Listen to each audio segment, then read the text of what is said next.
Hello, I'm Craig Tan, President of the Alumni Board. I'd like to welcome you to this year's Athletic Hall of Fame induction honoring Phil Cannon from the class of 1982.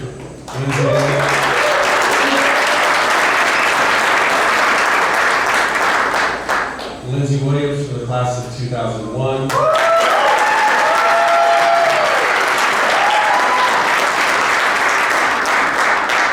And Scott Smith from the class of 2003.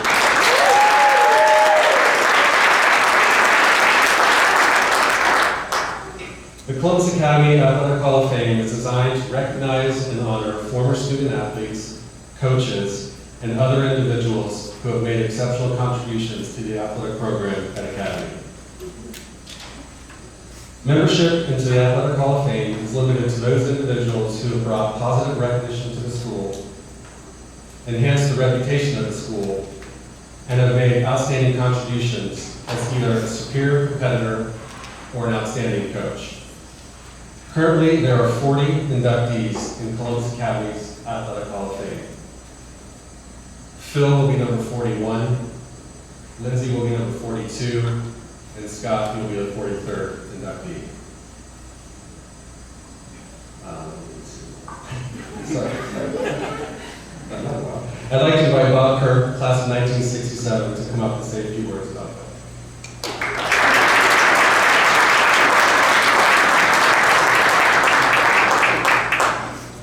Craig was not my junior speech. I was looking through some of the yearbooks today. I went back up in my file cabinet and I have a bunch of track folders, one for each year, the coach, got all the stuff in there. And I thought, I wonder if there are things in here that I need to know about that I should remember. One of the things that I would say about Phil Cannon is that I was a fourth grade teacher when Phil was in high school, and so one of the things that was clear to me was like, look through those groups of fourth graders. In his junior and senior year, there were 18 boys who were my fourth grade kids who ran track for me. I mention that because what Phil would do, what I would have these guys do when I had to talk, had to talk to them about something important during the school day. So they were had to come down to my classroom. And so when they came down to my classroom, of course, these little boys were just absolutely, over the moon, because two of these big boys, they knew their teacher. These boys knew their teacher. And so that set the stage for me to be able to have some spring afternoons where I could, if I ran out of stuff, it's kind of take them out to the track and we just do some 4x4s. I had the splits. So Philip was a guy who, when he came down the pike, after about a few minutes of hearing what he had to say about the sport of track, I realized that he was a true track person. And there aren't very many of those people. And it's a kind of thing that lots of good athletes, some of them sitting in this room, there were athletic guys who ran track, who taught what to do, and then they did it, but they hardly knew the rationale, they hardly knew quite why they were doing it, but they just followed orders and did it and worked hard. And then Philip was a guy who just knew the thing backwards and forwards. And I think that came from his family. He had a family full of track athletes. I just learned that his brother sitting right here was one of the first record holders at Eastern Junior High School before I went to relay in second grade. One of the brothers he even told me about. So I said, there was it. So Robert, Reggie, Steve ran for me. So Phil was a hurdler, Phil was a flat race runner in the 400, Phil was a relay guy. And when I talk about a person who is a Hall of Fame quality person in this school, I'm talking about a person that because we have a pre-K through 12 school, you have these little boys and girls that are running through the place. And when there's somebody the likes of whom are the three inductees tonight, you have kids who want to be them. They want to grow up and be just like those guys. And that's one of the wonderful things about the school, is that little kids have this modeling that's going on at all times because they're on the same campus and they're sort of almost mingling in and out of the thing. Before they ever had kindergarten buddies, we had fourth grade buddies with the track guys. And it really did pay off. I could tell a million stories about Phil Cannon. As an athlete, I'll tell you 3 little pieces. When we finally took the records board down, I had a records board that had 4 deep, sort of a standing hall of fame of the best 4 athletes in every track event and every relay. And by the time it came down in about 2017, Philip Cannon was still on there in 7 different places of the best quality kids that had ever run track. He had held several records, and it was still in the top 4 all time in the program over that amount of time. I thought that was an amazing thing. Nobody else was as many as that. One of my favorite moments with Philip was his senior year when we were in I'm pretty sure it was the league meet. And we had a 4x4 relay that was good, but we were up against one particular relay that had an anchor runner that was a guy who was a notch, maybe 2, better than most of the ilk that we had going on. Philip was the anchor runner. And as you would imagine, there's Philip starting the home stretch and starting the back stretch, and going down the back stretch, and there's this kid moving up on him like a freight train passing out. You know, like, uh-oh. I mean, moving up behind him like you would not believe. And I thought, Phil, you know. They come into the turn, Phil's got him behind him, and has to pull up that side. Phil's got him, Phil beats him. I thought, right. So I went up to Phil, I said, Phil, were you thinking about him? Did you know he was back? I mean, he was billions. Of course. So, one other moment which really moved me and really touched me was his senior year. He was the defending state champion in the long jump. And we were going to try to be state champions as a team and duplicate what they had done in 1981. That was what the team had their heart set on this. And so Philip started off the long jump competition where he did 3 preliminary jumps and has 2 fouls in a row. 2 out of 2. He pulls this jump out on his 3rd jump, makes the finals. In the finals, he has 3 more jumps. He has 2 more fouls. On the 6th jump, he equals the best jump of the other kid, but it only gets him 2nd because he had no better 2nd jump to match the guys. And I watched that young man sit there for 4 or 5 hours. He had no teammates because it was early in the morning, waiting for his teammates with his hood by himself. Let the team down. No, he didn't. Go.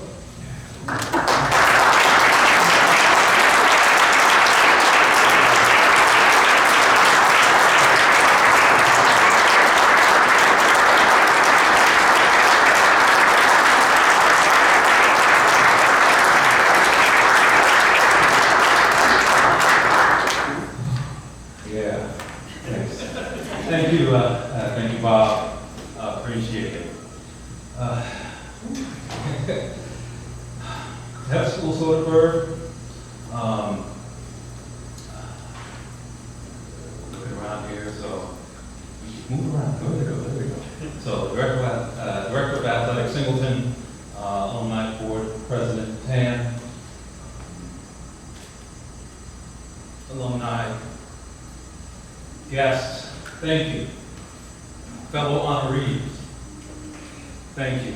Ladies and gentlemen, it is an honor and a privilege to be inducted into the Columbus Academy Athletic Hall of Fame. To have a career that is considered on par with the legacies of the 40 current, the previous enshrinees, is an achievement that I could not have dreamed of when I arrived at Columbus Academy as a freshman. Let me put it. Having a career that puts me in the same company, Bruce Druck, Sig Munster, Jim Walker, Kevin Kurgis, Webb Ford, John Lerman, those who came before me, and Meredith Kieran, Max Stevenson, and Richard Lee, those who came well after me. Having a career at their level was something I did not dream of as an incoming freshman, but it became my intention, my aim, it became my goal while I was here. When I reflect on my years at Academy and how my experience impacted my life, three things stood out. One, it's imperative, critical, to have goals, aim high, dream big. Two, it's important to be surrounded by other dreamers. And three, it's imperative to treat victory and defeat the same. Well, you heard a little bit about that defeat, one of my most devastating defeats I still feel to this day. I'll cover that later. So as I said, I didn't dream of being inducted into any sort of Hall of Fame. I didn't dream of setting records. I barely imagined running track.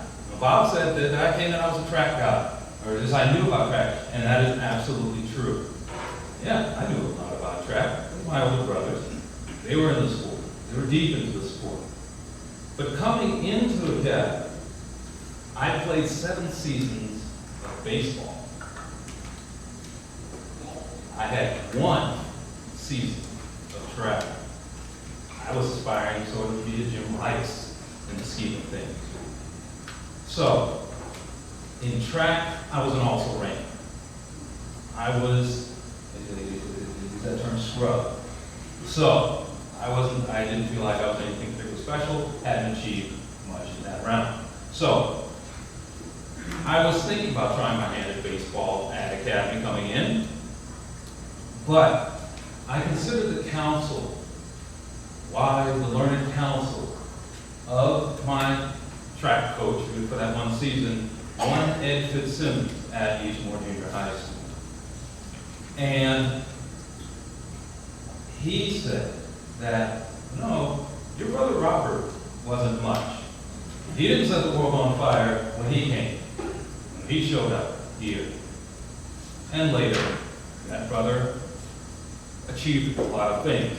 All-state, all Big Ten, all-American, all world. He was an Olympian. So, that did get me to think. And that got my attention, if you will, to start considering, like, well, okay, because the baseball team, there's a number of the gentlemen here who are part in that era. Oh, that was a golden era for baseball. That was a golden era for the baseball team. And it was a tough squad to crack. But that wasn't anything I was intimidated by. But I still think, well, okay, my brother did this track thing. Maybe I will hunker down and give it a whirl and give it that best shot. So that's what I did. So I began to dream. What if? I began to imagine what if. What if I gave it a shot? What if I put my time invested into it? So I started imagining just scoring in a dual meet. That's it. I don't screw up. So I just imagined scoring in a dual meet. I imagined scoring in one big invitational meet that my brothers would talk about. Mansfield, Wheeling, Mohawk, Shadyside. They knew about Shadyside. Everybody knew about Shadyside. I'd imagine jumping 6 meters. There were guys in Eastmore Junior High. They were all, that's about 19 feet 8 inches. And there were guys in junior high. They were doing that in 7th grade, 8th grade. I eventually got there, 10th grade. Eventually got there. So I started keeping track of my progress. I started keeping a record of what I had done. Okay? And when I started reaching some of those initial objectives, scoring, accomplishing a few things, then started adjusting and changing those objectives. And I celebrated a little bit, certainly, and set a new standard. So, as the youngest of 5 boys, it wasn't hard to find goals, and it wasn't hard to find objectives to set, to reach, to aspire to. But I wasn't always necessarily explicitly aware of the things that my brothers had done. I knew they were in track, and we'd laugh at, we'd laugh at some humor related to the mile relay. What happened when the the bear jumps on your back and you're coming down that home straight. But I wasn't necessarily explicitly aware of things that they'd done. So, I understood that they'd set some high bars. I understood that they'd achieved a great deal because of people who'd come before them. So, folks in the neighborhood, guys who had preceded them at their school, so at Eastmore High School, senior high school, I was aware that they had been surrounded by people who dreamed and achieved a great deal. So, and that's not even taking into account my parents, our parents, I should have known, because they set extremely high standards for us as well. So yes, we were surrounded by people who dreamed for better things and greater things for us. So, I get into an engineer's habit while I was at Academy, essentially. As I said, I kept record. And that continues to this day. So, identify and set your objectives, prepare for those objectives, and test and measure. And repeat. Repeat and repeat. So, it turns out that really all of us have people that we're surrounded by who want the best for us, certainly. We all do. We just have to recognize those people. Parents, parental figures, my brothers in my case, my teachers at Shepherd Elementary, Berwick Elementary, Eastmore Junior High School, my scoutmaster, and the pastors in my life. So, I didn't have the same crystal ball that Mr. Fitzsimmons had. I didn't have that same crystal ball to sort of see it. But I learned to be open.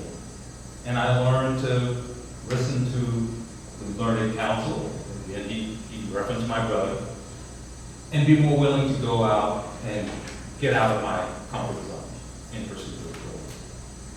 So, as I said, on the point of treating victory the same as defeat, that last meet, wearing the maroon and gray, as Bob mentioned, that state meet, it was devastating for me. And he told you that, I was defending state champion, and I had designs on defending that championship. My goal going into that meet was to crack 24 feet. That was my goal. That was all I was aiming for. And my brothers, some of who, as I said, my brothers who were there and were around the pit, they could tell you how much ground I was covering, I don't know. But as Bob mentioned, they were not able to measure the marks because I was fouling. And yes, I was devastated. You're going to say reduced to tears. I'd say reduced, but I was bawling. I was crying. But I remember, even in that devastated state, and just dazed, stunned at what had transpired, I was still thanking the officials who worked with the pit. Immediately afterwards, shaking their hands, thanking them for their service, because they don't pay. They get paid much, but I was grateful that they were there, and it was just an automatic thing for me to do. Whether I win or lost, is to thank the officials, because they're giving of their time, they're giving of their efforts. So, excuse me. So that is essentially what I have learned, what I've derived and come away from it. And it applies, I said, that engineers have it. When I have a software project that becomes like a spruce goose, like, well, yeah, it kind of works, but it just didn't work as well as we expected, you still learn from it. Set the objective, prepare for the objective, test, measure, reach it, and then repeat the cycle. You still take away from those times where things don't go the way you expect. You still take away from them and make it better the next time. Which is actually what happened after that last meet. I went out and had a smashing next meet. Just wasn't state, it just wasn't there. I exceeded my objectives on this course. So once again, I want to thank you all for your support of our goals and for encouraging us to achieve. Thank you for coming out this evening. God bless, and continue enjoying the celebration.